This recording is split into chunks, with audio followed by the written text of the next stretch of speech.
সেই উদ্দেশ্যগুলোর কথা তারা কিন্তু ঠিকমতো বলে গেছেন। আমাদের প্রত্যাশা বাংলাদেশ আর যে বাংলাদেশ বর্তমান অবস্থানে আছে এই সম্পর্কে জানতে চাচ্ছি। হ্যাঁ, অত্যন্ত গুরুত্বপূর্ণ বিষয় বলছেন যে আমরা 16-17 বছর একটা এমন শাসনের মধ্যে ছিলাম যেখানে আমাদের স্বাধীনভাবে আমরা কথা বলতে পারিনি, যেখানে আমরা স্বাধীনভাবে চলাফেরা করতে পারিনি, যেখানে আমাদের কৃষ্টি কালচার, ধর্মীয় তাহজিব তামাদ্দুন সেটা আমরা পালন করতে পারিনি। সেটা থেকে উত্তরণের কোনো রাস্তা আমাদের দেশের রাজনৈতিক দলের পক্ষ থেকেও তেমন একটা আসেনি। সর্বশেষ ছাত্রদের আন্দোলনে ছাত্ররা জীবন বাজি রেখে, যে আপনি ভাষাটা শুনে মনে রাখবেন অবশ্যই আছে, যে একটাকে গুলি করি একটা যায় আর একটা সরে না। ছাত্ররা এইভাবে নির্ভীকভাবে দাঁড়িয়ে থেকে এই ফ্যাসিস্টকে তাড়িয়েছে।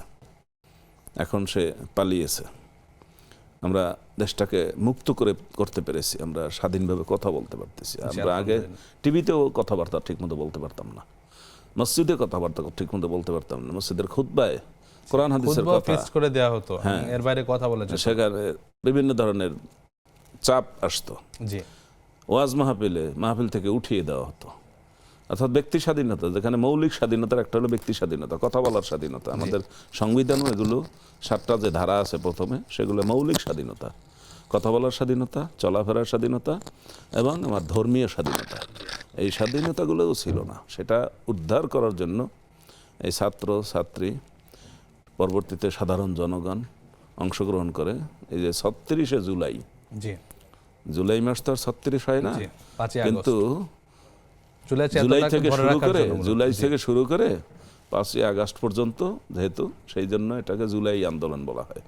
এবং 36শে জুলাই একটা পরিভাষা তৈরি হয়েছে যেটা সারা দুনিয়াতে নাই। সেটা তৈরি হয়েছে ছাত্রদের আন্দোলনে। এই ছাত্ররা শুধু একটা বুঝেছে যে আমাদের দেশটা আসলে স্বাধীন হওয়া দরকার এবং স্বাধীনভাবে আমরা যেন চলাফেরা করতে পারি, আমাদের অধিকার, বৈষম্য। তাদের কিন্তু দাবি ছিল বৈষম্য থাকবে না, কোটা থাকবে না। কোটা থেকে কিন্তু এই আন্দোলনে আসছে। এটা অত্যন্ত ঝুঁকিপূর্ণ। প্রায় 1,500 ছাত্র ছাত্রী, শিশু, বাচ্চা, যে বাচ্চা এখনো মায়ের দুধ খায় সেও আক্রান্ত হয়েছে।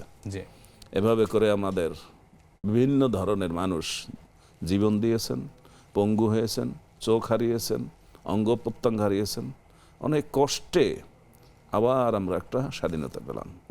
আমরা আসলে পাকিস্তানিদের জুলুম থেকে বাঁচার জন্য দেশটা স্বাধীন হয়েছিল, কিন্তু সেই জুলুম আমাদের পিছু ছাড়েনি। আমরা আবার কারণে অকারণে জুলুমের খপ্পরে অক্টোপাসের মতো আমাদেরকে চেপে ধরেছে। সেখান থেকে আমরা মুক্ত হতে পেরেছি। অনেকের জীবন গেছে, রক্ত গেছে। স্বাধীন হওয়ার পরেও আবার দেখেন আমাদের শরীফ ওসমান হাদি, তাকে গুলি করে মারা হলো।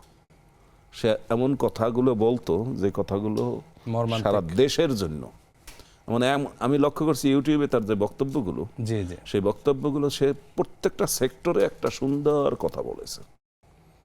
মানে নীতি নৈতিকতার চূড়ান্ত কথাটা সে বলেছে। এমন একটা সেক্টর পাই না যে বিষয়ে সে কথা বলে নাই।